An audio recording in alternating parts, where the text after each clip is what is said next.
నమస్తే శ్రీమాత్రే నమః శ్రీ గురుభ్యో నమః. అయితే నేను ఎప్పుడూ మీ ముందుకు ఒక్కొక్క ప్రతి నెలలోనూ వచ్చే రాజయోగాలను మాత్రమే వాటితో మాత్రమే నేను మీ ముందుకొస్తాను. అయితే ఈ రాజయోగాలు, మహారాజయోగాలు, యోగాలు ఇలాంటి వాటిలో స్పెషల్ ప్రతి ఒక్కళ్ళకి ఏదో ఒక మంచి జరగాలనే ఆశయంతో మీ ముందుకు ఈరోజు మరొక యోగాన్ని తీసుకొచ్చాను. అయితే ఆ యోగం ఏంటంటే శుక్రగ్రహము నక్షత్రంలోకి మారడం వల్ల వచ్చే అరుదైన రాజయోగం అన్నమాట. అంటే మనకి ఈ గ్రహాలు ఒక్కొక్కసారి రాసుల్లో మారుతూ ఉంటాయి, ఒక్కొక్కసారి నక్షత్రాలలో కూడా మార్పులు సంభవిస్తుంటాయి. ఈసారి శుక్రగ్రహము నక్షత్రాలలో మారిందనమాట.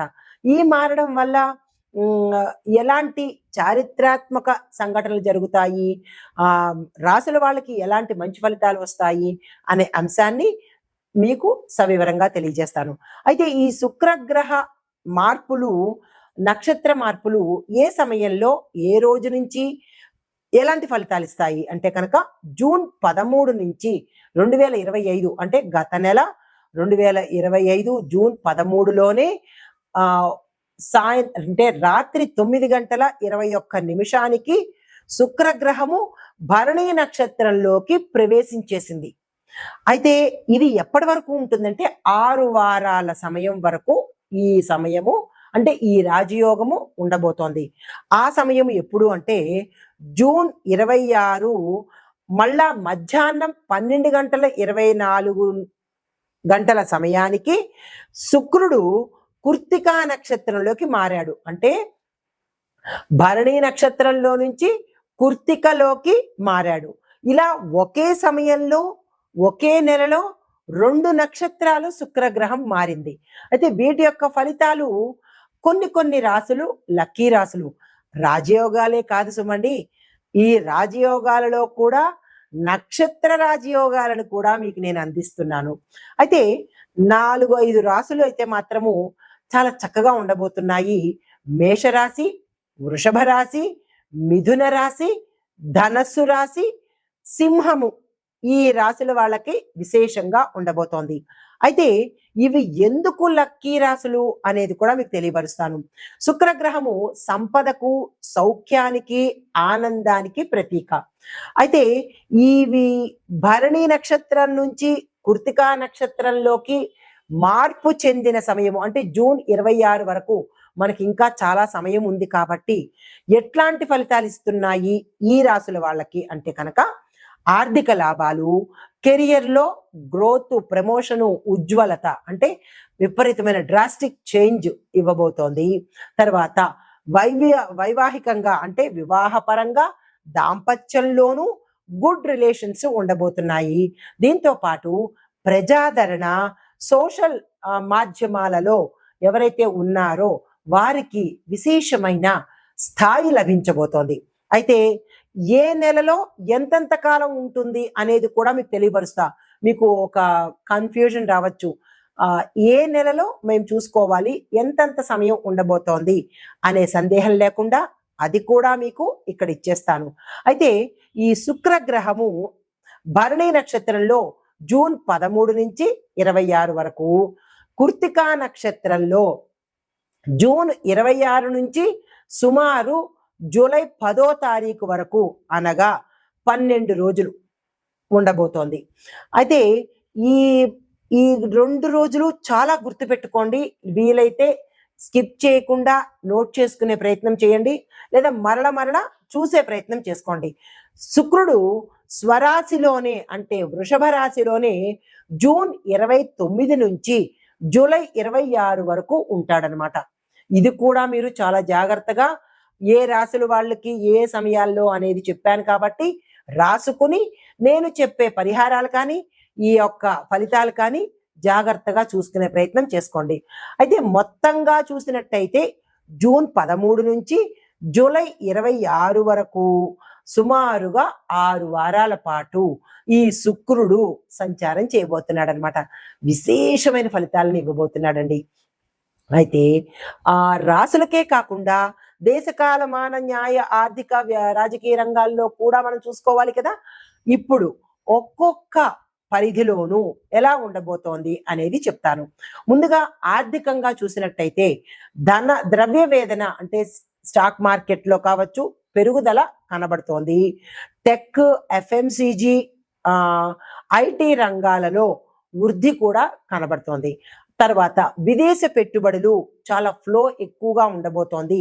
వృషభ, మిథున, ధనస్సు రాశుల కలిసే ఈ అనుసంధానం అనేది ఏర్పడబోతోంది.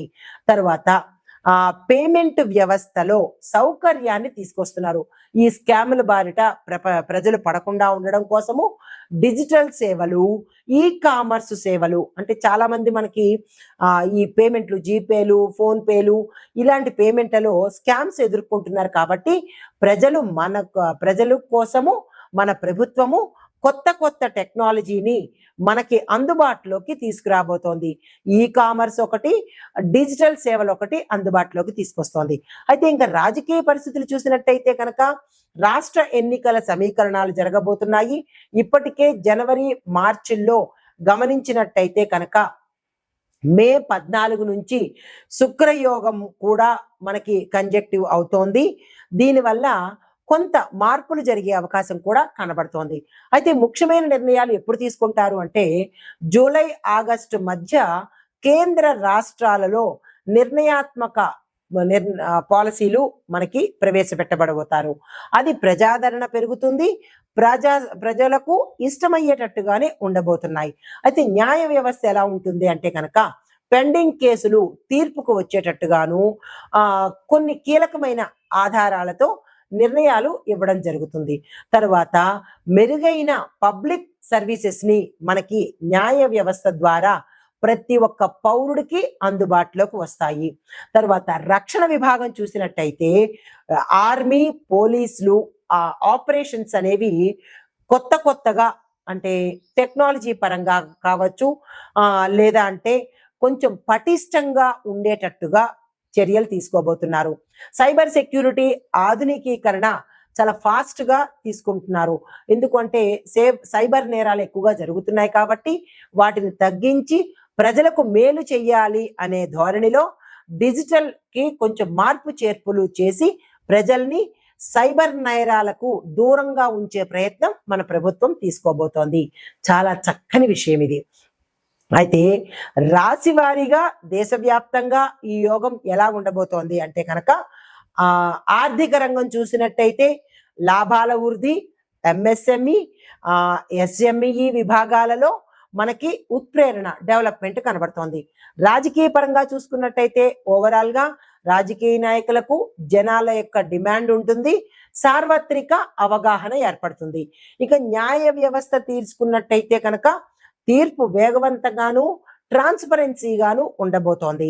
రక్షణ రంగం చూసుకున్నట్టయితే సరిహద్దుల్లో భద్రతా ఏర్పాట్లు, సైబర్ డ్రోన్స్ ఏర్పాటు చేయడము, సాంకేతికంగా టెక్నికల్ గా మరింత బలం పుంజుకునేటట్టుగా ఉండబోతోంది.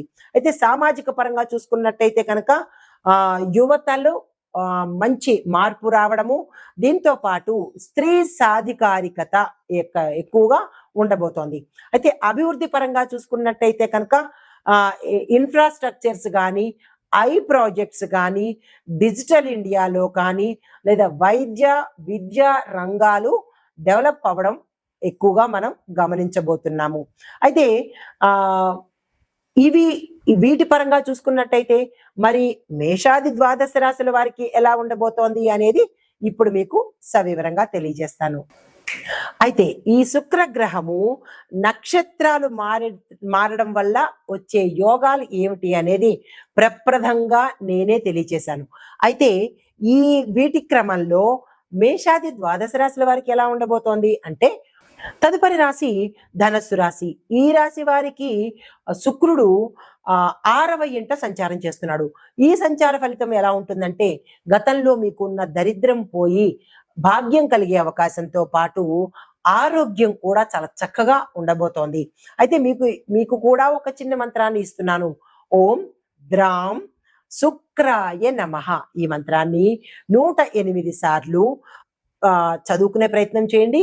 పేదలకు దుస్తులు, ఆహారాన్ని మీ యథాశక్తి దానంగా ఇచ్చుకునే ప్రయత్నం చేయండి. అయితే ఇక్కడ సూచన ఏంటంటే ఖర్చులను తగ్గించుకునే ప్రయత్నం చేసుకోండి. నమస్తే.